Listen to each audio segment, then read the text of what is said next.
So I would like my detractors to confront me on the facts, because this never happens. It's very easy to weaponize anti-Semitism against people who criticize the state of Israel. But look, Israel could be led by Buddhists, Christians, Muslims. My assessment wouldn't change, because anti-Semitism is discrimination against the Jews because they're Jews, like anti-Palestinian racism is discrimination against the Palestinians as Palestinians. It's very dangerous what you call my detractors are doing, because not only they belittle the violence that has led to the Holocaust, it's not me. It's because I recognize the gravity of what has led to the Holocaust that I say never again against the Jews, never against anyone else. And there is also this continuous attack of any critique of the state of Israel. Now, criticizing Israel is anti-Semite. This is preposterous, and this is a way to dehistoricize Israel's responsibility. And also, I would like to point to the Jerusalem Declaration on Antisemitism that has been signed by 350 Jewish scholars, experts on Holocaust and genocide studies. I mean, even those who have written the IHRA definition of antisemitism, which is the mother of this confusion because it conflates critique of the state of Israel with antisemitism, even them have rejected the use that is made of the IHRA definition. The reason why the government has embraced it is because there is a lot of pressure from pro-Israel groups in this country and elsewhere in the world. And the reason why they are so successful is because a lot of us are cowards. And we do not talk about it in order not to be accused of antisemitism. But this is not what human rights efforts are about.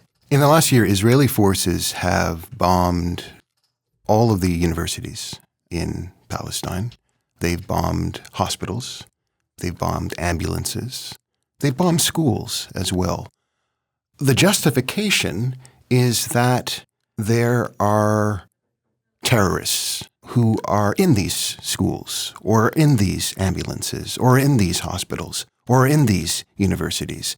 And that makes these spaces legitimate targets. Mm-hmm. How do you respond to that? And you see the fallacy of it, because there is no longer a presumption of innocence. The dehumanization of the Palestinians put forward by the Israelis has become a general phenomenon, because in this country where you continue to claim that this is self-defense, you dehumanize an entire population. You ask me the evidence that Israel has committed genocide. Let's unpack it. I mean, you said it.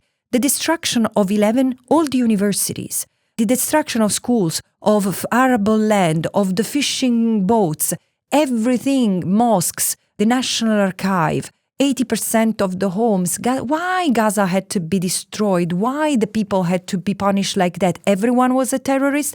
If we believe so, let me bring you back to the acts of the Nuremberg trial, where a Nazi official was asked to justify why he was killing Jewish civilians. And he was saying they are a security threat. And he was saying, but the kids, the children, what did the children do? They would grow into security threats. Do you see the fallacy of this argument? Do you see what happens when you stop seeing the other as a human? And we see him as him or her or children as a potential threat?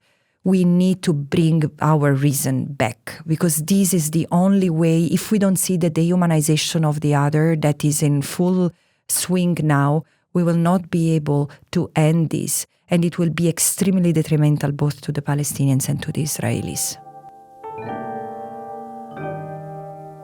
You've been listening to a clip of In Bed with the Elephant with me, your host, Adrian Harewood.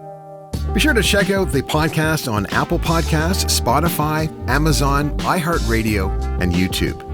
And please be sure to like and subscribe to the podcast and write a review. We love hearing from you.